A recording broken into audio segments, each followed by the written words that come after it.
morning, guys. Today we're gonna make these cute little geo boxes. I found this online and I just fell in love with it. And we've tried to use them for a bunch of different projects. We put our little nuts that we had in a bowl forever. I just threw them in here and it's like, wow, that really works. And we even took a few and put magnets in them and put them on our refrigerator. So you could use these cute little boxes, whether it's in a kitchen by the coffee area and have sugars and creamers, or in your office area with paper clips and your little snacks or nuts. Or you could even put it in a sewing area with buttons and threads and other fun things. And we have a template for these two sizes. And then I'll also tell you how I made the big size. So let's just get started. So these are the three templates I'm gonna have that you can download. This is the smaller one, and you're gonna get two on an 8.5 by 11. The medium one, you'll get one on an 8.5 by 11. And this one's gonna come on 2 sheets, and you're gonna have to piece it together. And if you wanna do the large one, it'll fit on a 12 by 12 piece of cardstock, but you're gonna actually have to trace around it and draw your lines in, or fold it up and draw a line so you know where you're going, unless you have a printer that does 12 by 12. I had already copied one off onto some cardstock. So what I'm gonna do first is just cut this out.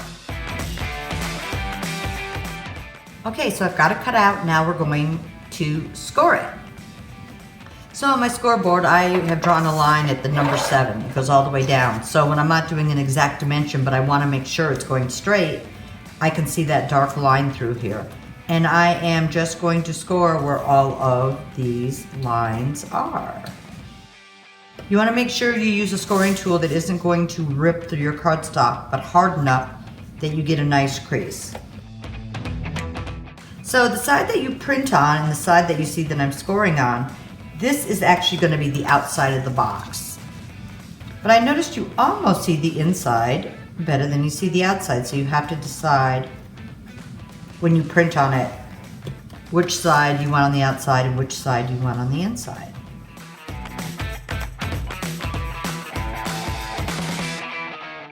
Okay, so the next thing you're going to do, you're going to see where it says 1, 2, 3, 4, 5, 6. These dotted lines, they're showing you where you're going to cut next to. You're going to cut on this solid line, but I just drew these so you know that's where you're cutting. And you're only cutting these 5. Number 2, you don't. So I'm going to cut right on the score line, and I found that it was easier to cut it after I had scored it.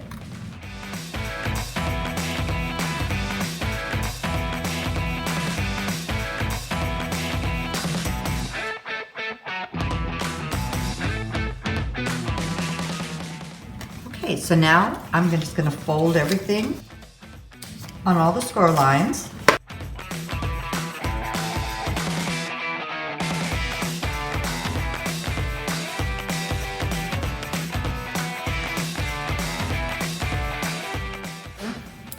So I think I'm going to stamp the inside with my Rose Toll floral stamp from IOD. So you could just use double-sided cardstock, or you could just use a plain cardstock and stamp, or just leave it plain. I think this would be a really fun project if you were doing a little gathering or a dinner, and you could make mini ones and put mints or make them into place card settings also.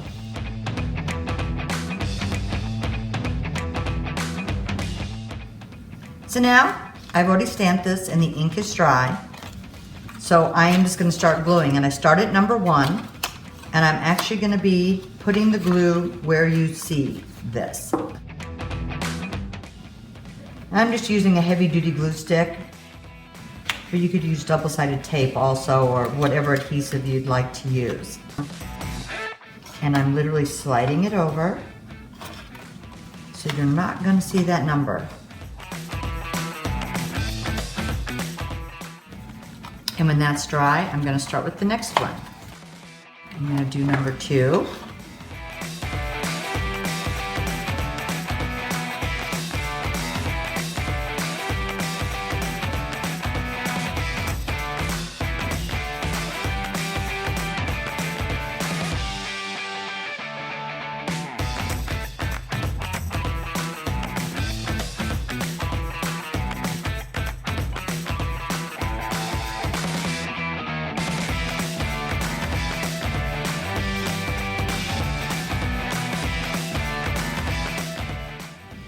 So you can see this cute little ball we did.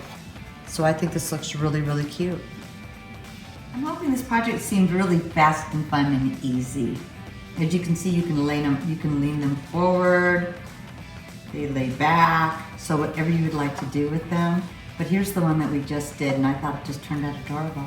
So try the pattern out, see what you come up with, and have fun.